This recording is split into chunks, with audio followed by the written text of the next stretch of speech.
हमारा जो ऑयल था ड्रेन हो गया गाड़ी का। अब हम पूरे इंजन को डिसेंबल करते हैं। तो सबसे पहले हम इसका हेड खोलेंगे, सिलेंडर खोलेंगे, क्लच खोलेंगे, मैग्नेट खोलेंगे, उसके बाद चैम्बर ओपन करेंगे। तो सबसे पहले हेड खोलता हूँ। हेड के लिए हमें ये 4 बोल्ट खोलने हैं, इसके टॉप के जो बोल्ट हैं। इसके बाद हमें ये प्लेट खोलनी है। प्लेट के बाद टाइमिंग चेन को डिस्कनेक्ट करना है। उसके बाद हमें यहाँ एक स्क्रू दिया है वो खोलना है। इसके बाद हमारा हेड बाहर निकल जाएगा। फिर एक स्क्रू है वो खोलने के बाद हमारा सिलेंडर बाहर निकल जाएगा। सबसे पहले मैं इसका हेड खोलता हूँ, बंद करूँ। Stranded in the open, dried out tears of sorrow, lacking all emotion, staring down the barrel, waiting for the final gates to open to a new tomorrow.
So finally guys सारा engine जो है हमारा dismantle हो गया और ये रही गाड़ी की क्रैंक शाफ्ट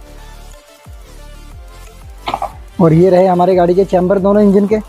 तो अब इसका हम कराते हैं लेथ का काम और अगले पार्ट में आपको दिखाएंगे कि हम इसके अंदर क्या क्या नए पार्ट डाल रहे हैं और ये बिल्कुल क्लीन कर लेते हैं। और गियर बॉक्स के ऊपर ये जो स्प्लेंडर का गियर बॉक्स है हीरो होंडा का, इधर देखो ये जो गियर बॉक्स है इसके ऊपर ये हम एक स्पेशल वीडियो बनाएंगे अलग से, उसमें सिर्फ और सिर्फ गियर बॉक्स की ही जानकारी होगी और बाकी के कंप्लीट इंजन का असेंबल का पार्ट आएगा नेक्स्ट पार्ट। तो मिलते हैं अगले वीडियो में, तब तक के लिए टेक केयर, बाय बाय।